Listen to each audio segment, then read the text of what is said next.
Yeah, it is that time again, ladies and gentlemen. It is time for Beyond the Pole with today's guest again, Roxii Love. And right now, let's turn it over to your host, Katrina Lee. Hello. How's everyone doing today? I'm doing great, and I want to remind you that Beyond the Pole is supported by Hollywood Treasures. They're paying top dollar for gold and diamonds located at 772 East Ridge Road, and tell them we sent you. Now, lately the weather's been up and down, so the show hasn't gone exactly how I planned because a lot of the guests were coming from different areas in Erie, Pennsylvania, Syracuse and stuff. So it's been a little harder to get people up here. And I'm glad Roxii's local for the show, and she's one of the people that I plan to have on a regular basis because I live in the Buffalo area. And if I can't get up here or something and get back and forth, at least there's someone to get here. So luckily, I managed to not have an issue and get here every time, but our guest wasn't able to make it. And today, we also are going to be an hour-long show that we weren't expecting, but we know how to occupy it. It's going to be fun. So of all people, I'm glad it's Roxii because we can talk about a lot of different things and stuff going on, and it's going to be fun. We don't have as much music as we would have planned. You know, I would have added on a couple other songs, but we got some good choices, and we're pretty organized, ready to go. And I kind of want to talk about several different things and upcoming charity events and stuff I have planned, and, you know, and adaptation, survival, and different stuff, you know, items and anything you want to kind of address, Roxii, today. Do I want to address? I definitely want to hear about these fundraisers. I'm excited to hear about your Cats Meow Cares fundraiser you have coming up. Yeah, me too. And, you know, just so you know, you can listen anytime at rochesterfreeradio.com/podcast. And you can like our page on Beyond the Pole Radio. And we're going to be heading into a song that I selected and is Lou Gramm, Midnight Blue. And, you know, Rochester legend Lou Gramm kind of sent out, you know, him. And also the manager, Fred, from Partners in Erie, Pennsylvania. This is one of his favorite songs. So I thought I would send a little shout out to one of the people I've known for well over 12 years. And let's go listen to it. Welcome back to Beyond the Pole with Roxii Love and myself, Katrina Lee. You've said a lot of people know us from all around, but I've been in Hustler magazine multiple times on the Jerry Springer show, and Roxii's quite the activist in the Rochester area. Anarchist activist. Yeah. I am. So I've had actually a very exciting week, and I've been very, very busy, but I've decided that for a long time I talked about putting together this charity organization, and I've had big plans. So through the clubs, I told people how I want to start a rehabilitation facility for women in, you know, the adult industry, you know, how they can, all different levels of drugs, learn to respect their body, women who are abused and stuff, is like a positive center because we have a lot of issues ongoing that aren't being addressed. Absolutely.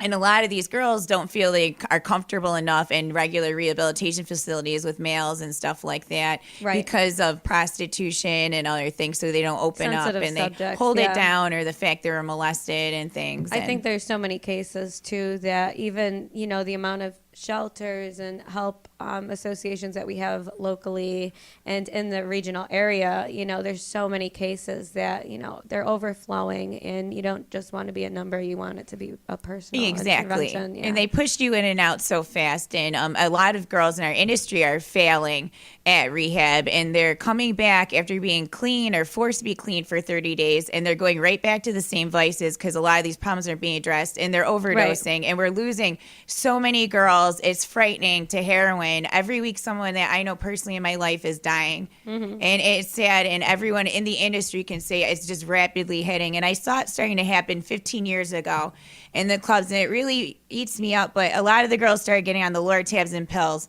And then they'd start grinding them and snorting them, and then they started shooting up. And then the government changed the components, so they went to straight heroin. And that's when all the problems started. Then the fentanyl mixes and... Right. A lot of the big problems, too, is a lot of them start on the things that are handed to them by their doctors. And even though there are supposedly, you know, laws that are trying to change people being able to get a hold of them so easily, I mean, it's the same thing as you can't make guns illegal because no matter what, you're going to get people who don't who shouldn't have them with exactly. them. So no matter what, people are going to get a hold of these things. So yeah, no, I absolutely agree and find it, and it just got out of control. And then they found, and heroin's just so cheap nowadays. It's all the younger people getting on it. And what's sad is this seems to be the hardest one to get off of. And I've never tried it. I never will. Luckily, I have no desire. But it interferes with a lot of other people because they're putting others' lives in risk, leaving dirty needles around and stuff like that. Where you have to be genuinely concerned. And a lot of time, these things like the heroin is a very selfish drug, where when you watch people who are using, they don't want anything else, and they don't just destroy everything around them, but they're doing it because they're also pushing loved ones away and their lives away.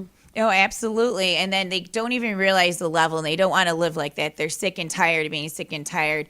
And then they're drained, and a lot of them end up dropping down to levels of prostitution because it gets so bad that they're not able to work in regular strip clubs. So they drop and drop till they're on Backpage and different and stuff like that. And they're doing anything they can just to anything get their to survive. Right. And, and then there's always a slew of, especially when you're a younger and attractive female, there's going to be a lot of guys taking advantage of you. So you don't really hit rock bottom. And girls, peers. Yeah, definitely. You don't really hit the rock bottom that you would if you were older or in a different field or something. But those are one of the girls, and then they don't learn to respect themselves. So the rehabilitation facility would also address that, and having normal, healthy relationships, identifying triggers. Like if you've been consistently in domestically abusive relationships, maybe warning signs to stay away, or women who are raped multiple times, maybe you're doing something wrong. Are you not aware of your surroundings? Because they say people who are raped tend to be raped again. Right. And it's not just self-esteem with your physical, it's also your emotional self-esteem and being able to go out into the world again without that thing that you once felt you needed so badly and even got sick from. A lot of people do not realize that heroin and even alcoholism are both two of the worst addictions, because you can get sick from it and you can die from it. It can be fatal. And, the worst things that I've seen is those who leave their children behind. It's probably one of the saddest things. In fact, one of the people that I unfortunately lost in the last couple of years, she was several months pregnant at the time. Yeah. She was using and passed away. So that was probably one of the saddest things I had to do in my entire life, was go to a funeral like that. So this is an important issue. Yeah, no, it's for everyone that I know. Every dancer, any club manager, every DJ has been affected by this, and has just gotten so out of control. And, I've always been strong about it. This is something I've been very passionate about that I really care about. So I thought, what are ways that we could do this fast and funnel out the money? Now, we are lucky that we are in the industry that sex sells. Mm-hmm. So why wouldn't charity donated sex sell even better? So really, then you can write it off. In a lot of strip clubs and places and adult industries, you can't donate to certain charities, or they won't take your name and stuff. So you got to put it under something else. Right. Or you'll get it sent back because they don't want to be affiliated. Politicians don't really want that stuff. But as a charity thing, we could do that. Now, I'm very established. I've been doing this for years, and I'm aggressive. And I would go to hundreds of clubs and travel and all you can around. donate anonymously. And you can. And I've been in hundreds of magazines and stuff like that. And I've gone to all the trade shows, and I had chains of adult stores, and I would sell at large volumes. So I know all the adult companies. Right. So I have a little easier access than the average bear, or kitty, right? And she knows how to use it too. And I'm smart, and I'm definitely a hustler, and I'm an entrepreneur, hardcore. So I don't play around. So I already contacted multiple magazines, and I'm going to be going into them. So I'm doing the videos, and I'm going to be doing different charity organizations and talking about women's rights and stuff at University of Buffalo with the global gender studies, and getting people all joining with us and letting them understand what's going to be happening. And then I want to start doing nurse parties, theme parties, and strip clubs. That sounds hot. Let's hear about that. Right? I'm thinking, we do these are successful. I done schoolgirl parties in which we got a lot of backpacks and things donated for kids. I know from past experiences, you and I love our schoolgirl parties. Yes, we do. And everyone did. The guys loved them. And we got a lot of things that we gave to Joni Mail Center, Dream Again Ministries. We helped kids get backpacks and supplies whose families couldn't afford them. And that was a great cause. And I did a mittens for kittens, and it was a fundraiser drive where we got gloves and stuff. And, guys got $1 off cover or something. And it was really fun and all cool themes, and everyone loved them. That's the best part, too, about an industry where things can become so dark, is to, bring a little light into Yeah. it and fun and, do something good out of it too, for the betterment of everyone who's involved. I absolutely agree. And this is something that we all personally, like said, we're touched and we care about. Yeah. So at Pharaoh's for a while, they had a different thing every week that Brian, the VIP guy, would collect money for the donation and send it every week to a different charity. And I thought that was fabulous. He was doing it and everyone was getting involved because we do care and we do make money and we do want to help others. We're not all corrupt, Absolutely. evil people. In fact, I have to tell you, 10 years of dancing has led me to believe that, from my personal experience, not that it's true, but it's true for me, that some of the realest, nicest, kindest, good-hearted people deep down to their bones are people who've been in some sort of adult industry. I agree. They've been, I don't want to say they've been put into their true selves, but they've peeled away all of the nonsense, all the superficialties, and they were able to be who they really truly are. And it's kind of like a funny metaphor because a lot of girls dance, practically nude and sometimes nude, and I feel like those are the realest, most raw, naked personalities out there, Yeah, you're like this you're exposed, you're Yes. letting someone see like you as yourself. But I noticed also, and I think we mentioned before, that a lot of the dancers, because we're so kind, caring, and loving, a lot of them end up becoming nurses. Yes. A lot. A lot It's of a high them. percentage. And a lot of them are actually nurses or in nursing school while they're dancing. And not lying about it, they really are. One of the girls that I used to work with for a long time, shout out, who I'm talking to. She became an LPN, and I know that one of her first jobs was actually working as some sort of a medical staff nurse at a prison, an all-male prison. And it's funny because I talk to a lot of nurses, and they're like, I could never do that. All the wolves will come out to play, but she's that perfect type of personality. She's been in the industry. She's used she to could it. throw it right back. Oh, I think she that would can. be And fun. she Oh, can. my goodness. Oh, yeah.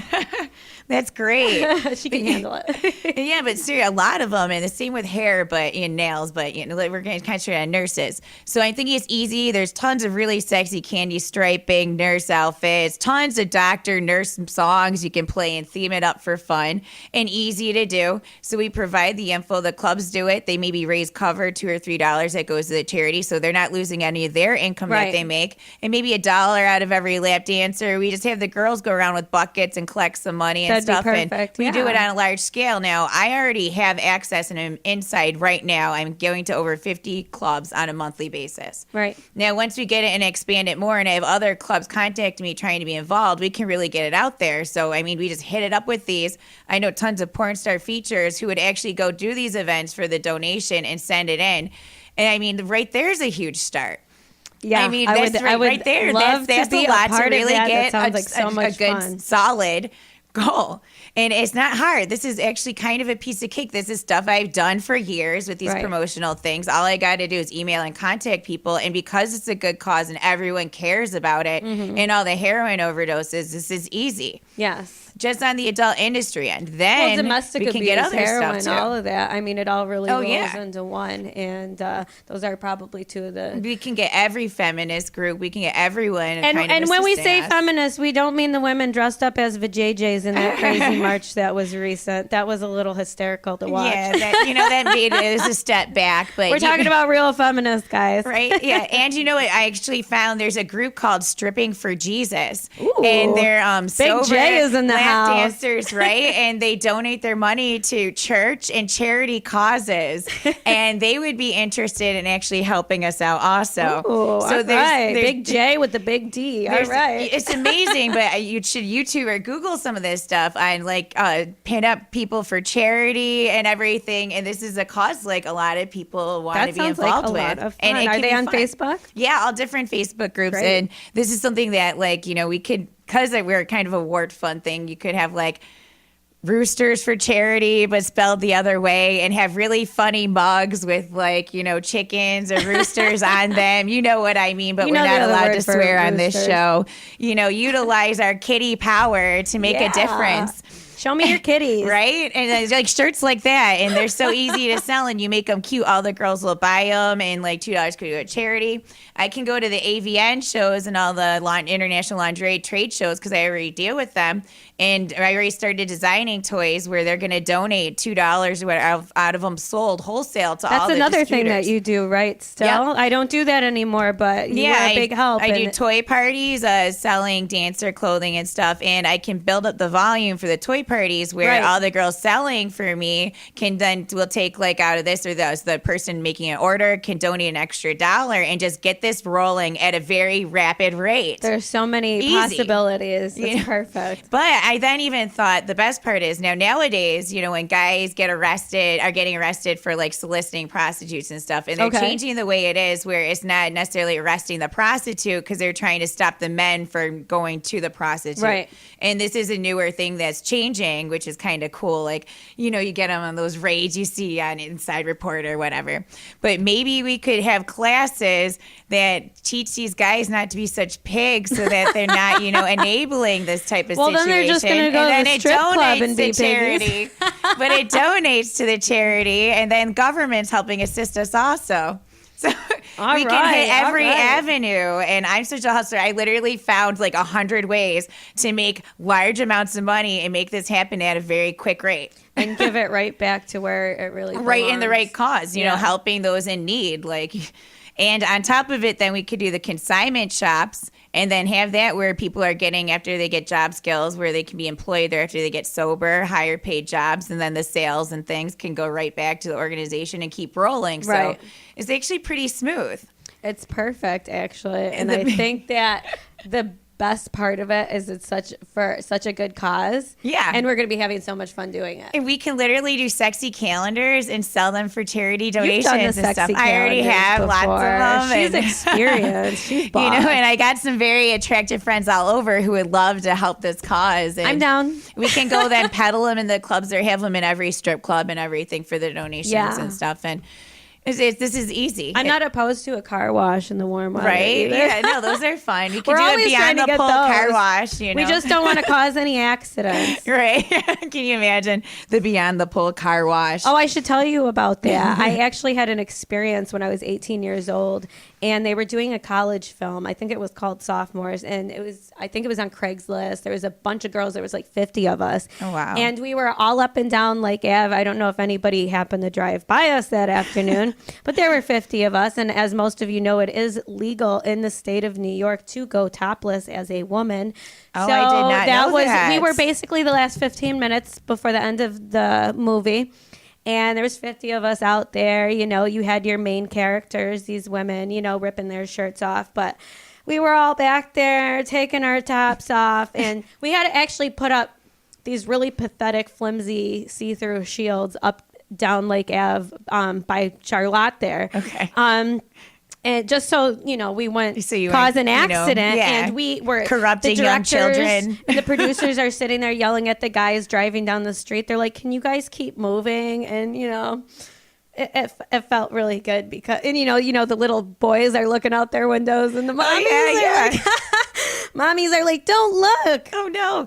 Speaking of it, that's kind of funny, but my friend Raphael Barretto, he owns Hollywood Treasures. Right, He's we love also you, a Raphael. sponsor helping us out at 772 Eastridge Road in Rochester. His number is 585-323-2174, and they pay the highest for gold. But what was neat is that he live in Buffalo, and his parents would call the prostitutes who walk the street teachers. So he would drive down Chippewa Street, and his parents were like, oh, those are just the teachers going to school. And You're going to learn today. Yes, you got the teachers. And, it's just funny that goes on, and there's issues. But I used to constantly yell at the girls at, like, different clubs, like, don't stand outside. At least wear a bathrobe. Someone might see you. That's so actually bad. some of the rules at some of the They had to start clubs, changing it, and then they started putting more little fenced-in areas because they all have to smoke somehow. And heaven forbid you don't let their a lot of the smoke. guys who go into the clubs are, good-natured guys. They really are deep down, even if they let their demon out. And they're a little bit, there are crazy people out there. You hear about it all the time. No. And that's why we're talking about this domestic abuse thing. And sometimes, you don't even have to be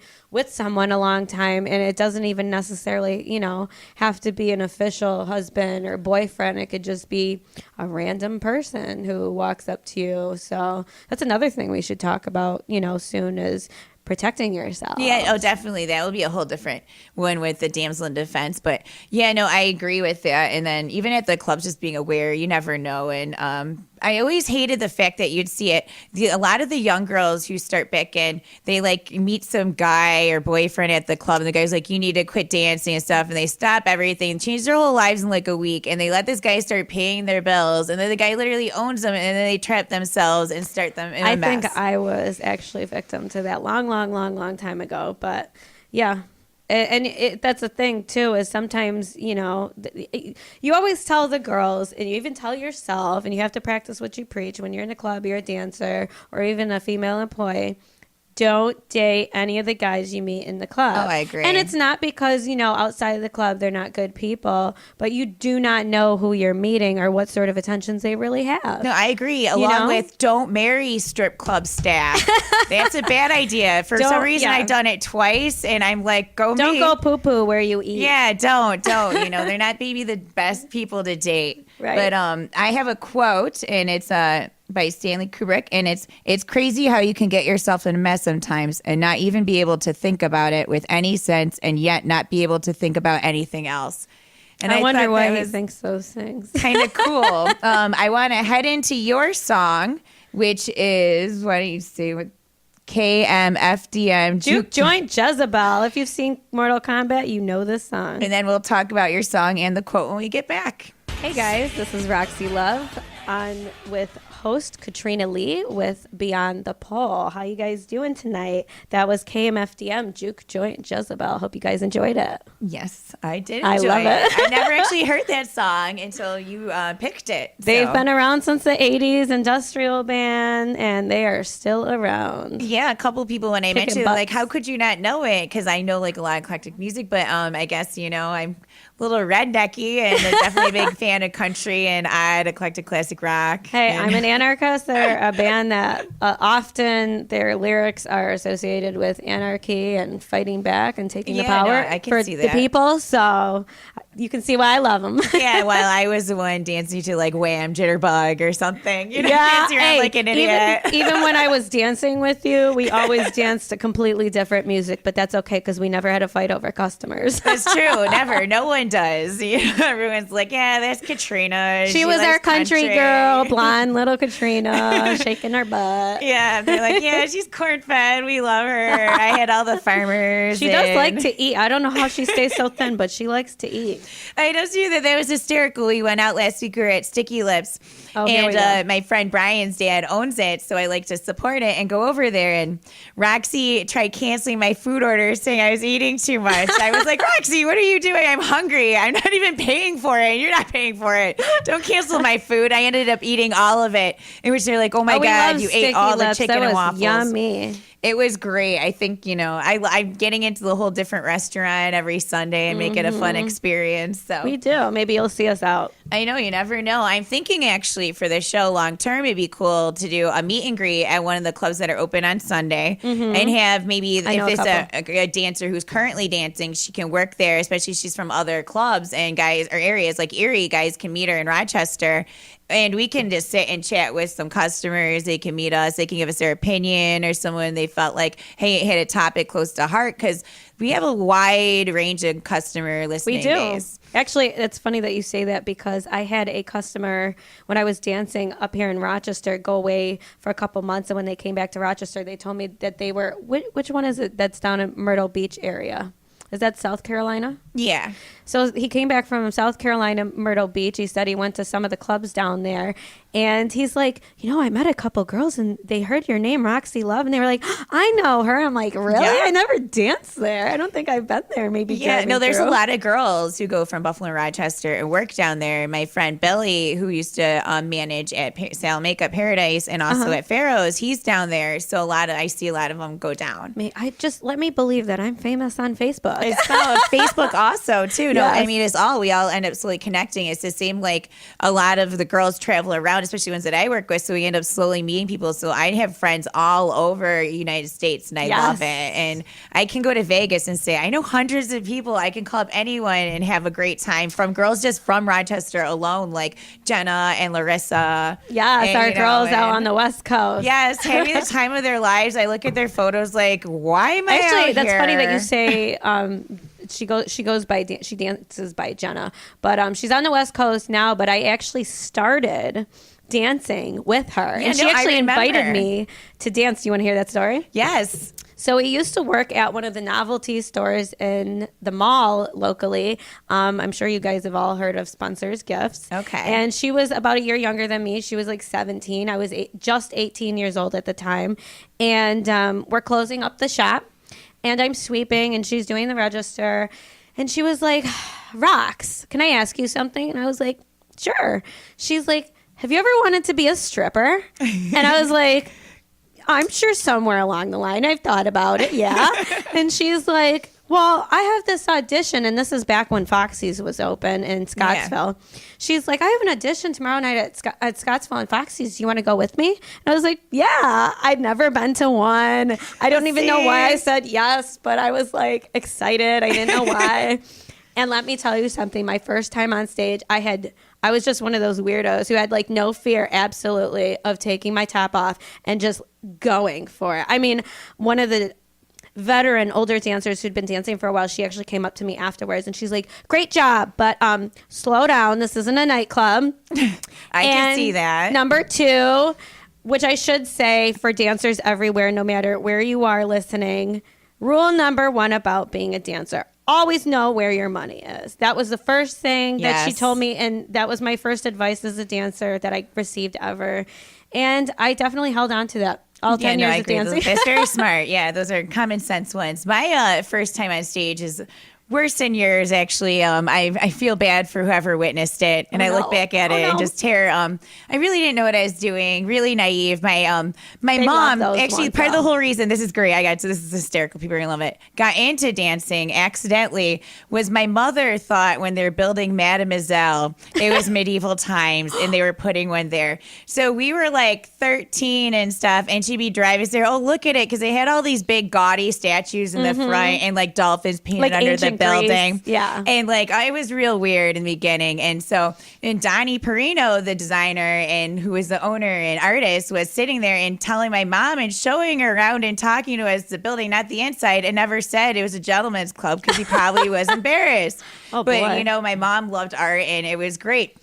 So, of course, it was like, run to medieval times and see what it is, and like, what is this? Oh, my God. People spinning from the ceiling, thousands of dollars being thrown at them. It was amazing, but I didn't know what to do, and I got thrown on stage, and Right, with your mommy there? No, not my mom. No. This is when it opened, after I was of age. Oh, after you talked to your mom about after it. I was of age. Oh, yeah, okay. no, she took us in when we were little. Yeah, that would have been really crazy. No, my mom's psycho, and she would have like pulled me off the stage and beat me to death in front of everyone. Oh, no. Yeah, no, that wouldn't have happened. So sneak back there, and then that's where I met Bill, my first husband, and I didn't know what to do, and I came out to Grundy County Auction by John Michael Montgomery, and I line danced.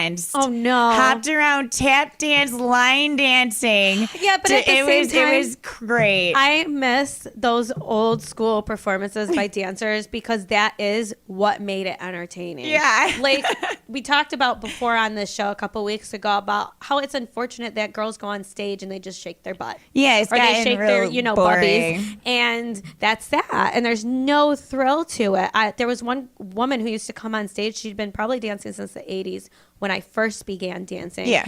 And she was still really good looking, in her 40s probably looked maybe 10 years younger. Yeah. And she'd come out to Grease Lightning and with denim on, and oh my God, and she wouldn't even take everything off, and the guys were loaded around the stage. I mean, she had, by the time she got off the stage, there were like lines around the corner from the dance rooms just waiting for her. So it's stuff like that they love. I saw and noticed that at Rick's Tally Ho they had a lot of Tally Ho, not Rick's, Tally Ho. They had a lot of older dancers, but these girls really looked amazing for their age. They looked younger than they were. They knew what they're doing. They had clientele and they were making insane money. Like you couldn't get to customers. These girls were on like a hawk. Like it wasn't at night shift. You could just do whatever. The girls were hiding in the back. It was, you see the difference in professional. I think there's a lot of factors that come with the industry that help women stay looking so young. I think it's part of feeling so young when you're constantly getting, rewarded for your good looks, but at the same time, a lot of people also think that good looks is just what gets you tips. Yeah, it's not. A customer told me once that you can be the hottest girl on earth walking around the club, but if your attitude stinks, you're not going to make a dime. Yeah. But if you're a plain Jane, you don't even have to be wearing any makeup. But if you just have a sparkling attitude and personality, you're going to be a magnet and you're going to make great money and you're going to make great clientele, and it's going to be a really rewarding successful career field. I agree with that. I got two things that a pig customer years ago told me. I'm not promoting this theory, a bad customer. Yeah, not ideal. Because I come off sometimes, I guess, as a guy because I sell all the adult products that people say things normally you wouldn't. So sometimes I'm floored with their honesty. But he said when he goes to the Sundowner, what he does is he doesn't look for the girl that looks like she's ugly, because he means too many guys got her because she was cheap and she was like kind of passed around. Poor girl. And he doesn't go for the girl that's super, super hot because she's me too expensive or make you chase around for. He goes for the girl that looks like she's trying really hard because she's plain. And I was like, oh my goodness, that is so bad. Hey, but at least that's he's how got men a think. method. Now that you say that, I'm starting to understand, the algorithms with the guys. Yeah. And what they're like, they all have their own little niche that they kind of, and they got targets. Like I actually know someone that I had a little fight with recently, but he was telling me how he used to go to Allen Street, house that it was known all over Rochester, and scoop girls up there to date because it was just easier. They didn't have to try. And I'm like, you're trying to look for heroin addicted prostitutes. Come on. Yeah. And see, that's what is scary out there, that we have to keep telling girls, is there are people who are, they pray, they're looking for you. And then some of these men are so sick. And I mean, this was what the fight was. And I don't really want to get into detail, but he started actually trying to say, don't you think that these places shouldn't exist so men like myself from damaged family situations don't go and find you women? Well, yeah, I think, and I don't, but as a whole, we're not getting out of this topic. That's such a wide range. And that's why women dancers, non-dancers, even if you've never stepped foot in the industry before, I mean, you've got to be safe out there. Yeah. And not saying that, domestic abuse does not happen to men, but statistically, on greater average, it does happen to women. Yeah. And women usually have not the upper hand because they're women. Well, it can be all different, not even abuse, but just predators like trying to take advantage of you. They're seeing you from a bad situation, so they scoop you up like a psychopath relationship. Right. Or you're down, they know they can maybe even get you into sex trafficking because they see you're a bad addict. They're and they pull you out. Right. Sex trafficking does not just happen overseas. It does happen right here in America, and it's right growing. Here in our city. It's like, I mean, you see the billboards now and stuff, like it's really becoming a rapid problem. Right. And the more people are aware of this stuff and like situations, the better we can be. I agree with that. I want to go into a song that I picked that's upcoming because we expanded the show. So last minute we did one. It's actually Baby Doll by Pat Green, and this has been one of my favorite songs for years and stuff. It's kind of nice, relaxing, and I hope everyone enjoys it. Welcome back to Beyond the Pole with your hosts, Katrina Lee, myself, and Roxii Love. Hey. Hello. And we want to say another special thanks to Hollywood Treasures at 772 Eastridge Road in Rochester. Stop on in and tell them we sent them. And we want to remind you also, you can listen anytime at rochesterfreeradio.com/podcasts. And to like our page Beyond the Pole Radio on Facebook.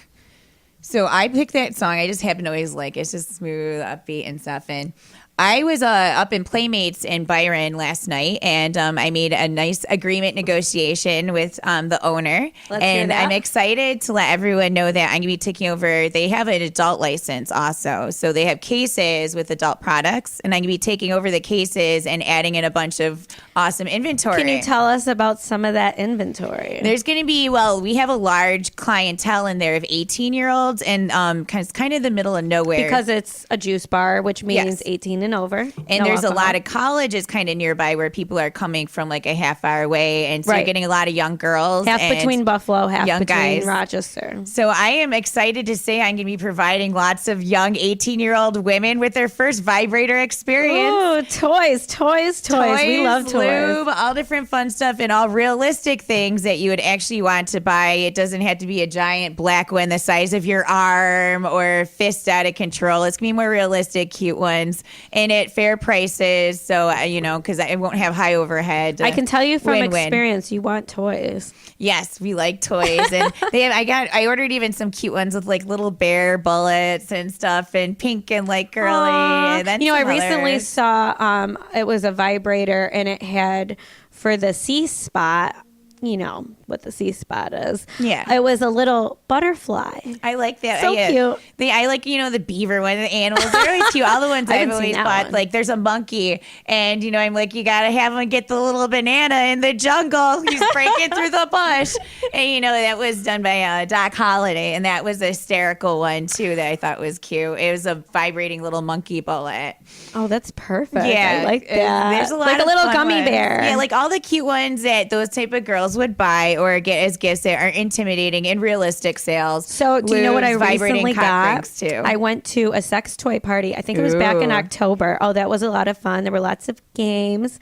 And actually, the cool part is some of the best products were the oils, the massage yeah. oils. Everybody loves those. Did you try the edible ones too?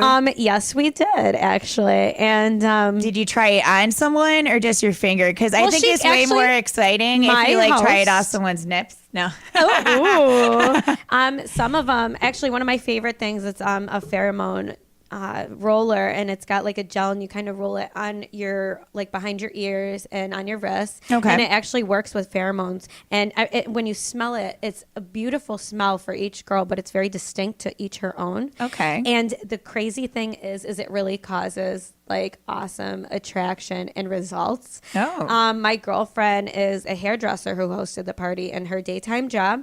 And she said that she gets ridiculous tips from the women. I've heard of dancers using it and getting ridiculous tips. When I go out, even to a grocery store, and somebody bumps into me, I have an overly, oh my God, sweetheart, are you okay? And it takes me a second before I'm like, what's different right now? Because I can be in my sweatpants and wearing it, Yeah. And it's weird, but it's the pheromones. See, I'm not sure if I'd want that. All these random people coming up to me and touching Oh me. yeah, but you have to that be would very picky, choosy about when you wear it. That'd be a nightmare for me personally because I get hunted down. I'd be like, oh my gosh, no, I'm just trying to shop in Walmart. Well, if you're already nude on stage, don't bother. But if you're looking for a little extra cred, yeah. See, I was talking to my mom actually about this, and we were saying, maybe like barbecue scented ones. See how the guys are drawn to you at the club, like Barbecue perfumes and scented. weird bacon, All right, bacon chicken scented wings. perfume for dancers. Watch The the guys like pigskin from a football. They're all excited. They can't keep away Yeah, from so you. recently I got a crop. Do you know the Yes. crop, the whips? Yeah, so I got one of those, and I'm Poor looking Nick. forward. Your I'm looking poor forward man. to using it. He'll be okay. Maybe. See, I never had stuff like that really access because I'd be the one goofy around pretending I was going to hit the dog in the butt or something. I know myself. If that's how you want to play. Yeah, right. I love that. But I was at Playmates also doing the thing, and I was talking to some of the girls there asking about other clubs. And these are a lot of new girls there are like 18. They're young. They haven't been to other clubs and stuff before. And I'm like, well, you got to be smart if you go somewhere else. And they're asking me about clubs and like, do you think there's conflict and things? I'm like, I'm going to tell you this. And another travel dancer who's gone all over and works there, she's like, I only bring one change of outfit in big clubs because you don't know. Right. And I mean, I'm sure you've had experiences. I never have, luckily, but yeah. I've had to deal and manage with experiences that got out of control. And, Right. you know, it's, part of the topic I wanted to have was like adaptation survival, like only the strongest survive at the expense of rivals because they adapt best in their environment. Right.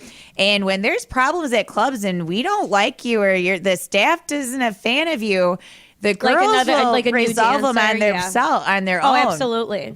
I think a couple years ago at one of the clubs here in Rochester we were at, there was a girl who had recently started, and I think I said a couple weeks ago, when girls start, they get this thing called the star attitude sometimes, where they get overly confident and they get rude to the other girls and the staff, as if, their stuff don't stinks. So we had one girl, and I guess I was hearing from some of the other girls, you can't believe everything. Sometimes competition brings jealousy. But they were saying, she wasn't being so nice. And I walked into the back changing room, and I overhear this girl that they were talking about on the phone with someone saying, I'm the prettiest girl in here. These girls don't stand a chance. All these other, just asking to be B-word this and everything else. And I was like, I haven't even seen her talk to any of the other girls. I can't believe she's talking to them like this. So I kicked open the smoking area outside, because I don't smoke, but I walked out there with some of the other girls, and I was like, guess what I just walked into? And they were like, they mashed their cigarettes out, and they were like, let's get her. And it was pack mentality. It was resolved before anybody died, but yes, when you walk into a club, you have to understand that we all treat each other like family. We fight like family, but we will also have each other's backs like family. That's true. In Nirvana was hysterical. She was talking about how she got in a fight at another club in Rochester, and she was in the back doing a lap dance for a customer, as the girl was on the other side doing a lap dance for another customer, and they sat there trash talking the each whole other time? Back and forth, and the customers were afraid but oddly turned on enjoying the weird sexy stripper fighting. Let's not forget the guys who love cat fights. Yeah, they never want to date the cat, but they love a good cat fight. Yeah, they're sitting there and enjoying. She's like, they were oddly turned on but leery, like they're waiting for something bad to happen, because those shoes are a weapon in a second, and they hurt. I think they secretly just want makeup sex. Yeah. That's all they want. They want makeup sex. Or maybe they were hoping the girls would get so angry, rip off each other's clothes and start making out in front of them. Yeah. Looking for the ultimate positive result. Guys, Right? their minds kind of wander a little bit. Right? I agree. And we're just seeing so many fights, and I was trying to tell them, it's not even just if you're new and starting there for a while. Like if you're a travel dancer and you show up to other clubs, the house girls will have conflicts with you because they get like all possessive. Like, you're taking my money, you're taking my customers. Right. There's too many girls. I'm not going to get the stage time I want. And then you got to watch that, because they can chase away new girls, or they'll cut the straps off your shoes, steal your underwear, oh God, tamper with your stuff, pee on your bags, pull out your hair extensions. But on the other hand, because I do sell the clothes and shoes, I guess, I do benefit off the girls in these fights. Sure, buy my shoes. I don't care if you rip them off. You already bought them. I know, right? I'm like, okay, someone cut it. All right, fine. I'll sell you another pair gladly. Mm-hmm. And then I noticed, and I did post a picture, and I was laughing my butt off of how disgusting the dressing room was. But do you realize that every week someone comes up to me and says, this girl stole my underwear? And I wonder, maybe these girls aren't stealing your underwear. I've heard it a million times. We actually plastered some thongs onto a wall because a girl had been so drunk she couldn't find any of her thongs. Yes. And this happens also too, where a girl will get so wasted that she doesn't realize that her clothes have been right in front of her the whole time, and she will run around threatening all the girls the entire night. Yes. I will kill all of you if I don't find my thongs. Nobody wants your thongs, sweetheart. So we actually tacked them all to the wall and like a nice ornament kind of display her thongs for her. I think it's great, and it's like I said, consistent. And then I'm looking at how filthy it was, and I'm like, maybe someone's actually grabbing, maybe someone's throwing it out because a pair of dirty underwear has been sitting on the floor for 2 weeks. Ladies, and we had enough of it. Please pick up the changing room. I don't care if it's not your home and you don't have to worry about it until 2 a.m., but please, for the love of God, keep it clean. Yep, we are gonna actually start wrapping up the show, but I want to thank you for coming on again, No Roxy. problem. You're my favorite, and eventually gonna be like my little co-host helper. I'd love to. And thanks to Hollywood Treasures at 772 East Ridge Road in Rochester, paying the highest for gold and diamonds. Tell Raphael we sent you. Check us out here next week on WRFZ 106.3 FM, and you can listen to us anytime on rochesterfreeradio.com/podcast and facebook.com/Beyond the Pole Radio. Thank you very much. Bye, We hope to guys. hear you next week. Bye.